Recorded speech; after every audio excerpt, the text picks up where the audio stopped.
Hello guys, welcome to my channel UPSC history with me. तो मैं आज आपके लिए फिर से अपने आंसर राइटिंग प्रोग्राम में हिस्ट्री ऑप्शनल का एक क्वेश्चन लेकर आई हूँ। तो स्टार्ट करने से पहले आज मैंने नेक्स्ट चैप्टर स्टार्ट किया है और ये नेक्स्ट चैप्टर का फर्स्ट क्वेश्चन है जिसको मैं एक्सप्लेन कर रही हूँ। तो चलिए देखते हैं आज का क्वेश्चन। आज का क्वेश्चन है, पिंडारियों के अखेट का विलय तृतीय आंग्ल मराठा युद्ध में हो गया था। क्वेश्चन सबको क्लियर हो रहा होगा। ये जो क्वेश्चन है, इस क्वेश्चन में तृतीय आंग्ल मराठा युद्ध के बारे में बताया गया है कि ये जो युद्ध था ये कैसे स्टार्ट हुआ, इसकी परिस्थितियाँ क्या थी। तो इस आंसर को एक्सप्लेन करने से पहले मैं आपको एक छोटी सी स्टोरी सुना रही हूँ ताकि आपको एक आइडिया लग जाए कि इस क्वेश्चन में है क्या, इसकी हिस्ट्री क्या है। अगर आपको हिस्ट्री पता होगी तो आपको क्वेश्चन इजीली समझ आ जाएगा। तो चलिए पहले हिस्ट्री देख लेते हैं। मैं एक एक लाइन पढ़ूंगी और उसको एक्सप्लेन करती हुई चलूँगी। 1813 में एक नया गवर्नर जनरल आया, वो था लॉर्ड हेस्टिंग। और जब लॉर्ड हेस्टिंग आया था तभी तृतीय आंग्ल मराठा युद्ध की पृष्ठभूमि तैयार होने लग गई थी। लॉर्ड हेस्टिंग जितना ज़्यादा से ज़्यादा भारतीय क्षेत्र थे उन पर अधिकार करना चाहता था। लॉर्ड हेस्टिंग आक्रामक नीति में विश्वास रखता था, इसलिए उसने ज़्यादा से ज़्यादा राजनीतिक नियंत्रण स्थापित करना चाहा भारतीय क्षेत्रों पर। लॉर्ड हेस्टिंग ने 1816 से 1817 के बीच में पंडारियों का दमन किया। आई होप सबको क्लियर हो रहा होगा। सुनते रहना और उसको अगर हो सके तो शॉर्ट में पॉइंट्स बनाते हुए चलना ताकि बाद में इजी रहे एक बार रिवीजन के लिए। जो पिंडारी थे वो मराठा सेना की सहायक सेना के रूप में काम करते थे और उनका जो पिंडारियों का मेन काम था वो यही था कि वो लूटपाट मचाते थे। और जो पिंडारी थे उनको मराठा संघ से प्रोत्साहन प्राप्त था। लॉर्ड हेस्टिंग ने पिंडारियों के दमन के लिए ब्रिटिश सेना के कमान को दो भागों में विभाजित कर दिया था। एक कमान थी जो उसने खुद संभाली और जो दूसरी कमान थी वो दूसरे जनरल को दे दी संभालने के लिए। जो पूना दरबार था वो दोबारा से मराठा जो परिसंघ था उस पर पूरा अपना कंट्रोल करना चाहता था। जो पूना दरबार था उसने गायकवाड़ के सामने कुछ मुआवजे की मांग रखी थी। इस विषय पर वार्ता के लिए गायकवाड़ ने गंगाधर शास्त्री को पूना दरबार भेजा, परंतु पेशवा के सलाहकार त्र्यंबक जी ने उसकी हत्या करवा दी। इसमें कह रहा है कि जो गायकवाड़ थे उसने क्या किया कि जो गंगाधर शास्त्री था उसको पूना दरबार में भेजा था, पर जो पेशवा के सलाहकार थे उसने त्र्यंबक जी की हत्या करा दी थी। इसी के साथ ब्रिटिश कंपनी तथा पेशवा के मध्य विवाद प्रारंभ हो गए,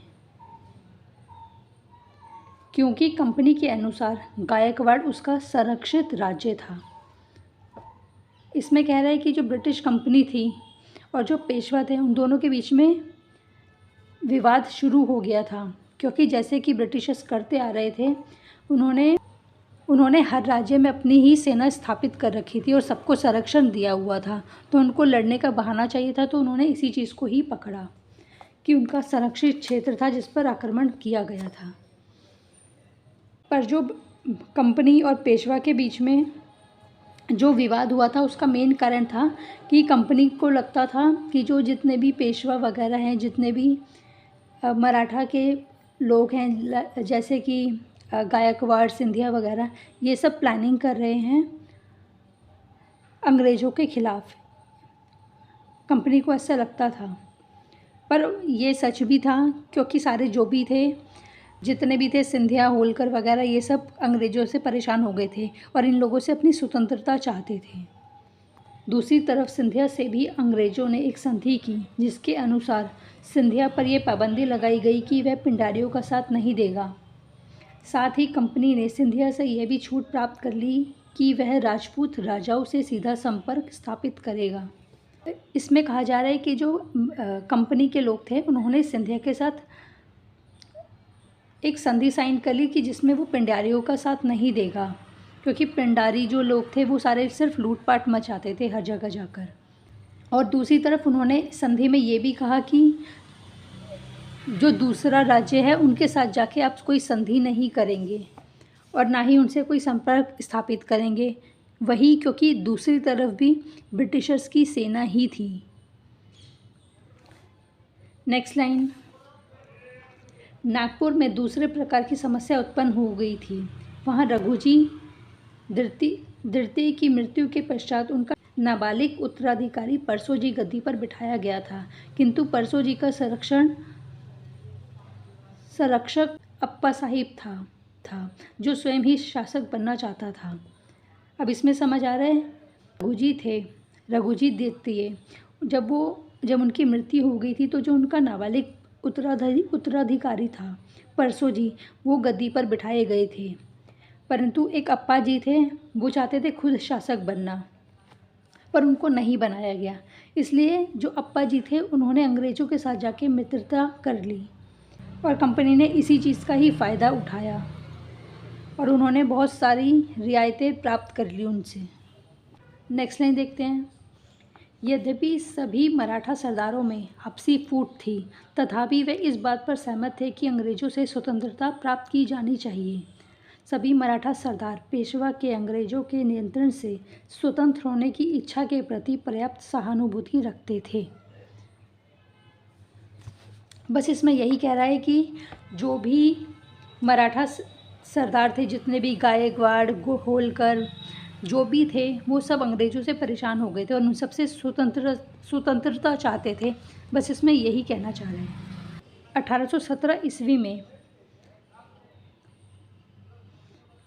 पेशवा ने पूना स्थित ब्रिटिश रेजिडेंसी पर हमला कर उसे जला दिया। दूसरी तरफ होलकर ने भी अंग्रेज़ों के विरुद्ध युद्ध छेड़ दिया। इसी तरह तृतीय आंग्ल मराठा युद्ध प्रारंभ हो गया। ये सबको क्लियर हो रहा होगा।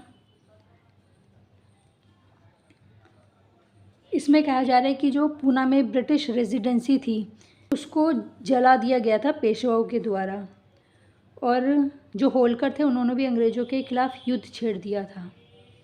नेक्स्ट लाइन देखते हैं। लॉर्ड हेस्टिंग अब पिंडारियों का दमन कर चुका था, अतः मराठों का शिकार करने के लिए पूरी तरह से तैयार था। धीरे धीरे सभी मराठा सरदार पराजित हो गए। 1818 ईस्वी में अंग्रेज़ों ने पेशवा के साथ संधि की।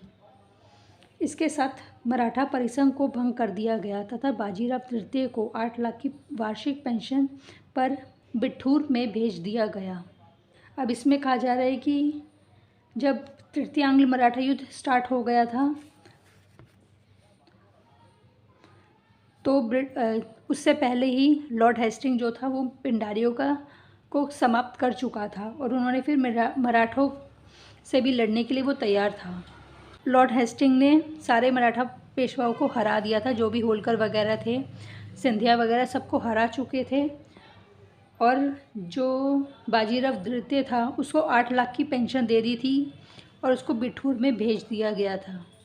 उसने वही किया जो पहले और राज्यों के साथ किया गया था, जैसे बिहार में सबको पेंशन दे के इधर उधर भेज दिया, उसने यहाँ पर भी वही किया था। पेशवा के क्षेत्र से सतारा का राज्य निकालकर शिवाजी के वंशज को दे दिया गया। सिंधिया, भोसले तथा होलकर से भी पृथक पृथक संधि की गई। इसके अनुसार उससे राज्य का अधिकांश भाग ले लिया गया। इस प्रकार 1818 ईस्वी में तृतीय आंग्ल मराठा युद्ध का अंत हो गया तथा मराठा शक्ति को अंतिम रूप से कुचल दिया गया। इसमें कहा जा रहा है कि जो पेशवा था, पेशवा के क्षेत्र से मतलब थोड़े थोड़े टुकड़े कर दिए गए, सतारा राज्य को भी निकाला उसमें से और शिवाजी के वंशज को दे दिया गया, और होलकर से भी संधि कर ली गई और उसको भी थोड़ा भाग दे दिया गया। और इसी तरह से 1818 में तृतीय आंग्ल मराठा युद्ध खत्म हो गया और जो मराठा शक्ति थी उसको पूरी तरीके से कुचल दिया गया। ये था आज का एक्सप्लेनेशन। कल मैं इस क्वेश्चन को डिस्कस करूँगी, इसके पूरे आंसर्स को, अगर ये स्टोरी थोड़ी सी समझ आई होगी, 1-2 बार सुनना और क्लियर हो जाएगी। जो भी डाउट होगा उसको कमेंट बॉक्स में लिखना, मैं उसको क्लियर करने की कोशिश करूँगी। तो चलिए नेक्स्ट लेक्चर में मिलते हैं। आज के लिए थैंक यू।